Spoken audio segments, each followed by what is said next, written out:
Hey everybody, Dan here with Pain Free You. I can't believe it gets dark so quick. I really wanted to shoot outside today and I just didn't get to it.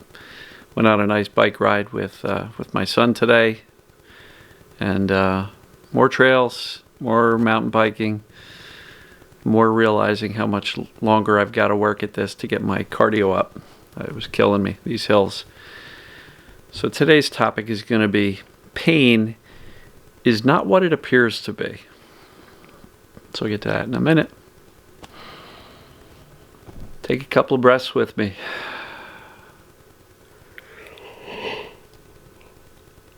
And after a bike ride, I feel tired. Breathe in the peace. Exhale the noise. Breathe in the accurate knowledge. Exhale the uncertainty and doubt. Breathe in the calmness. And exhale the chaos and fear. So pain is not what it appears to be. You know, and I've been really trying to, evolve my thinking surrounding TMS. Came out with that PDP, perceived danger pain language, to see if we can make it a little bit more all-encompassing. Perceived danger symptom also applies, because it's not all about pain. And for those people who don't have pain, my apologies. That's just where I am, and frankly where the majority of the folks that I deal with are. But as I look at pain, what's the real cause of it? So I did some research, and surprisingly, even Google's definition of pain says this: pain is a warning mechanism. It doesn't say proof of damage. It says it is a warning mechanism that protects an organism, us, by influencing it to withdraw from harmful stimuli. It is primarily associated with injury or the threat of injury, i.e., perceived danger, right? So, pain is not evidence of damage. Pain is not proof of damage. Pain is simply a warning mechanism, right? Perceived danger can turn on pain. That's what happens. When your brain perceives danger, boom, on goes the pain. Perceived danger, touch a hot stove. Your brain's going to certainly perceive danger. What does it do? It makes it hurt, so you yank your hand away, right? It's not proof of damage, because in many cases you pull your hand away and you're not even burnt. Perceived danger. Not proof of damage, perceived danger. So pain is really the symptom of what's going on. It is the warning mechanism, the warning system. It's the danger alarm, the fire alarm at the school. It's a fire alarm in my kitchen when I'm cooking and things come out of the oven smoky, right? I made some wings the other day, and it was a good bit of smoke, and before I know it, the fire alarm's going off and Finn is running away into the closet to hide. And so, a warning mechanism, that's it. Pain is not what it appears to be. A lot of people jump to the conclusion, because that's what we learned growing up. Pain means injury. Pain means damage. But it doesn't always. And let's back up a step. Most injuries heal. I would say the vast majority of them do. There's no reason for you to hurt longer than the typical healing time. And in many cases, please comment below, how many people here watching this have had pain come about through a very innocuous experience? What's the evidence of the injury? What was the physical trauma that happened? If your hip started hurting from walking, how do we know there was an injury? The presence of pain doesn't prove an injury while walking, for example. A runner, your knee starts hurting. That's not proof of an injury. Let's look at other perceived dangers. Well, if the brain's perceiving danger from running, it could turn on a knee pain to get you to stop, right? To avoid you to withdraw from a harmful stimuli like running. So again, it's a warning mechanism trying to get you to stop doing something the brain thinks is dangerous. Now, how does that apply to emotions? Well, remember Sarno's original theory. Pain is created by the brain in an effort to distract you from, and we can equate distract and protect. So if the brain is distracting you from these scary,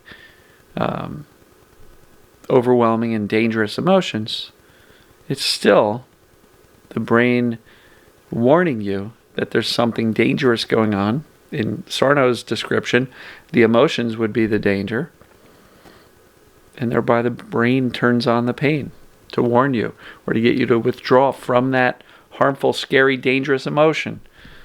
Why? Because the brain doesn't think you can handle that. And this is not a conscious decision. This is all subconscious activity.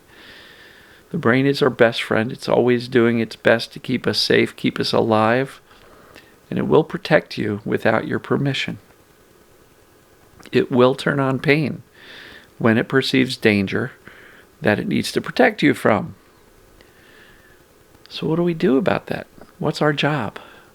Our job is to simply correct the misperception that you're in danger with accurate information that says, hey, pain doesn't mean danger or damage. I'm okay. When the brain gets that message, these symptoms can fade away. So it's really, I hate to simplify this. I love to simplify it. It's really not as complicated as we've been led to believe. And it doesn't matter what type of symptom or how many symptoms you have, or how long they've been going on, or how severe they are. The mechanism is the mechanism. It's a warning mechanism. It's a warning signal, a danger alarm. That's it.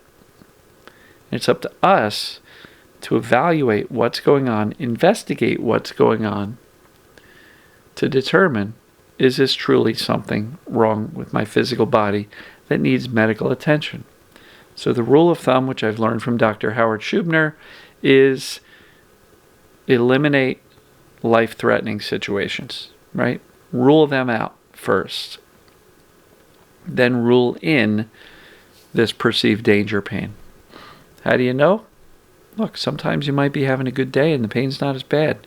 Next day you're all stressed out and terribly fearful and the pain's twice as bad. How does that work? If it was structural, it doesn't. So look for things like that. Look for examples in your experience where the pain might go up or down, even a little bit, based on your mood, your disposition, your belief about what's causing it, your fear levels. Because inevitably, the more fear you've got, the more terrified some of us can get, the higher the symptom level. And in some cases, symptoms can multiply, and then multiply, and multiply, and multiply. Right? Doesn't mean you're all jacked up and everything's going wrong. It just means you've got one thing going wrong, which is a terrified brain. And I get how scary it can be. I understand that. I've been there. And I've certainly worked with thousands of people over the years and have, I don't even know how many comments that I interact with people online between YouTube and Facebook. So it's become extremely clear based on the exposure I have to so many people and the messages they send, the comments they leave, that the things I'm sharing with you are dead on accurate. I am so confident that it's perceived danger pain, i.e. a warning mechanism. I'm so confident that the answer is teaching the brain that you're not in danger, so that this warning can be shut off by the brain that's trying to protect you. And I do mention this a number of times in coaching. Your brain's your best friend, and it is working flawlessly, perfectly. Your brain's not messed up. It's not torturing you. You don't have a mental or emotional illness. Your brain is working perfectly. But it's working with misinformation and bad data. And with that misinformation and bad data, it remains in fear.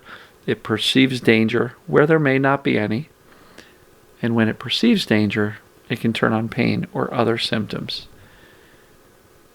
So, pain is not what it appears to be. It's not damage.